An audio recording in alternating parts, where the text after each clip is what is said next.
Enw fi yw Gareth Jones, a fi'n gweithio i Sir Gar, ond fi'n rheoli rhaglen digidol o Gros Rhanbarth, o Gros Rhanbarth, Bai Abertawe. So, gweithio o tu fewn Sir Gar dros y Rhanbarth, so hefyd yn gweithio dros o Nyth Talbot, Abertawe a Sir Benfro.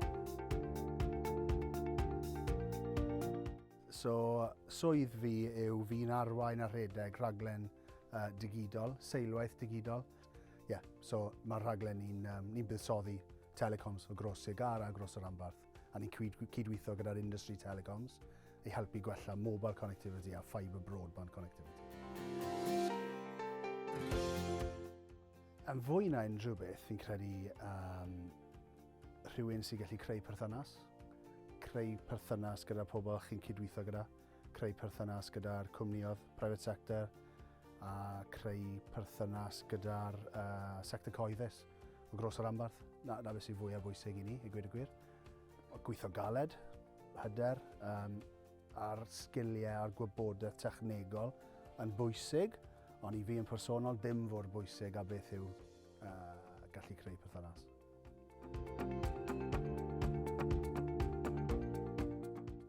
I rhywun sy'n chwilio am swydd,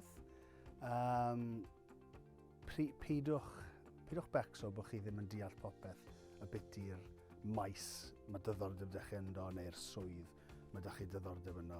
Byddwch yn hyderus, chi'n gallu dysgu lot o fe. Di ni ddim yn disgwyl pobl dod mewn i swydd yn gallu gwneud y swydd o'r dechrau o gwbl. Mae'n cymryd blynyddau i adeiladu'r sgiliau, y gwybodaeth, i dod i ddeall beth sydd eisiau chi ddeall. A i ni yma i roi cymorth i bawb, so peidwch becso beth i fe, byddwch yn hyderus. Credwch yn eich hunain. Just ewch amdano fe, os mae diddordeb da chi, ewch amdano fe. Mae cefndir fi cyn dod mewn i'r swydd yma, o'n i'n gweithio yn y maes digidol a'r maes technoleg gwybodaeth. Yn amlwg, mae'r maes na, y sector na, y byd na yn tyfu, yn gloi iawn. I ni ffili llanwi'r swyddi, mae siwr gymaint o swyddi da ni, mae siwr gymaint o sgiliau gwahanol sy'n eisiau nhw ni.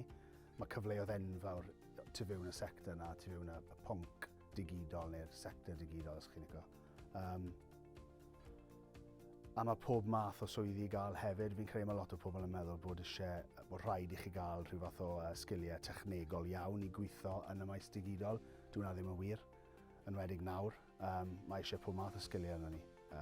Mae rhaid i chi gallu rheoli prosiectau, gweithio gyda finance, creu perthynas, fel wnes i gyna. A hefyd mae eisiau sgiliau technegol hefyd. Os. Yn wedig yn Sir Gar, fi wedi bod yma 18 years nawr blwyddyn hyn, a fe ddes i trwyddo'r adran technoleg gwybodaeth Sir Gar, a mae rhaid fi gweud oedd llwyth o cyfleoedd dros y blynyddau i dilyn y pethau oedd da fi diddordeb ynddo. A hefyd, fi wedi gwario lot o amser, a bydde unrhyw un arall sy'n dod mewn yn gwario lot o amser yn cydweithio gyda'r gwasanaethau gwahanol sydd gyda'r sir.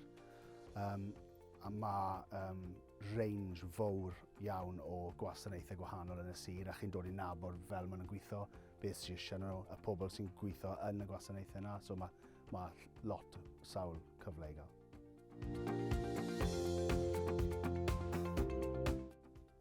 Falle bod eisiau chi fod yn rhyw fath o technical genius neu coding, programming genius i gweithio yn y maes technoleg gwybodaeth neu digidol. Dwi ddim yn gwir. Mae'r sgiliau, y soft skills, falle byddai ni'n disgrifio nhw fel, maen nhw'n fwy bwysig na'r sgiliau technegol, i gweud y gwir wrthych chi. Ni gallu dysgu'r sgiliau technegol a'r sgiliau galed na i pobl, a ni gallu gweithio gyda pobl i helpu nhw gwella. Mae fe'n fwy anodd i dysgu rhywun emotional intelligence, i gallu cydweithio gyda pobl gwahanol y fath yna o beth. So, mae hwnna bach o, da ni'n gweud myth.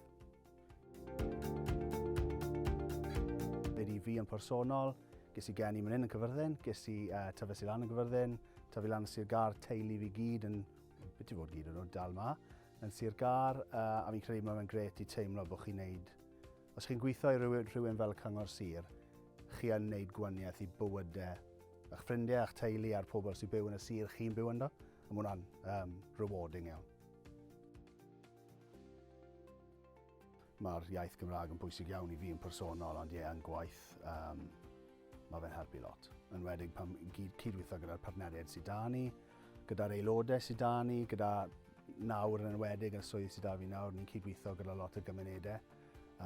Cymunedau yn y sir a Gros yr Anbarth, lot o gymunedau gwledig o Gros i'r Gar hefyd, le mae'r iaith yn bwysig iawn.